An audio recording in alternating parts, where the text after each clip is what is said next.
Friends, तर चला आज आपण बनवणार आहोत वडापाव. तर बघा, त्यासाठी मी 1 वाटी बेसन घेतलेलं आहे.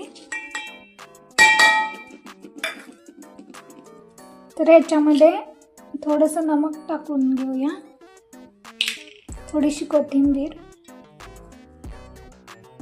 थोडासा जिरा आणि थोडा सोडा टाकून घेऊया.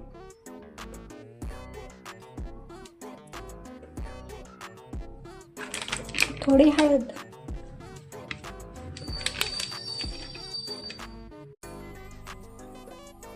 बघा थोडंसं पाणी ओतून आपण मिक्स करून घेऊया.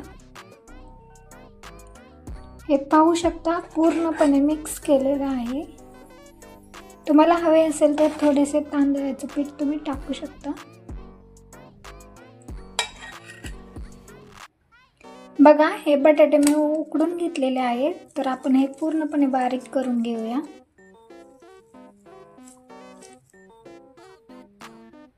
तर पाहू शकता मी पूर्णपणे बारीक करून घेतलेला आहे. चला तर मग एका मिक्सरच्या भांड्यामध्ये मिरची, लसूण, थोडीशी कोथिंबीर आणि नमक टाकून बारीक करून घेऊया.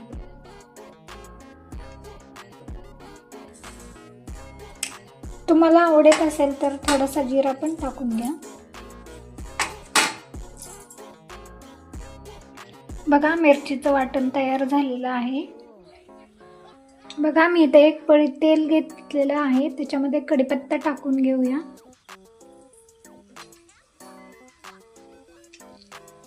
त्यानंतर जिरा, मोहरी,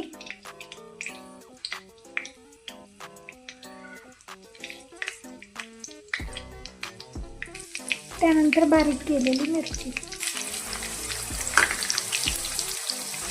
चांगले मिक्स करून घ्या.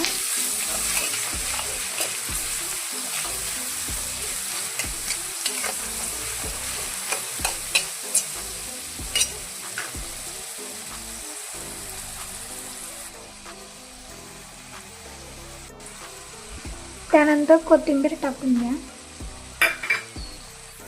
थोडीशी हळद टाकलेली आहे.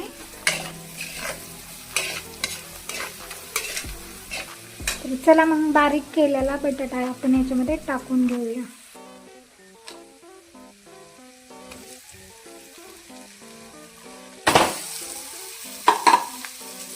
हे चांगलं मिक्स करून घेऊया.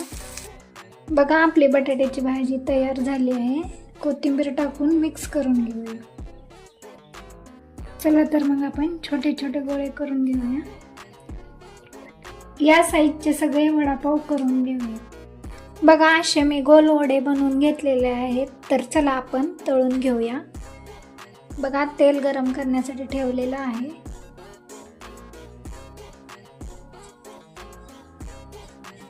चला,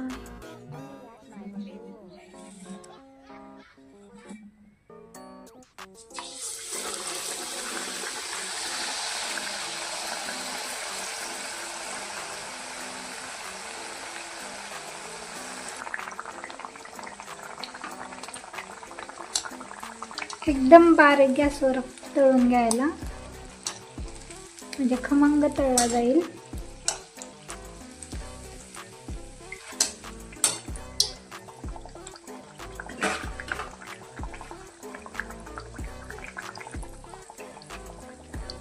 चला, बघा आपल्या कसले मस्त वडे झालेले आहेत. तर एका प्लेटमध्ये काढून घेऊया.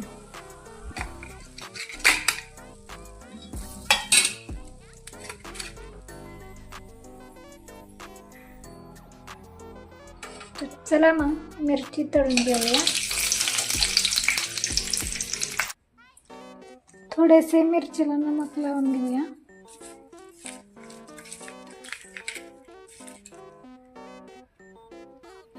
तर बघा, आपला वडापाव तयार आहे.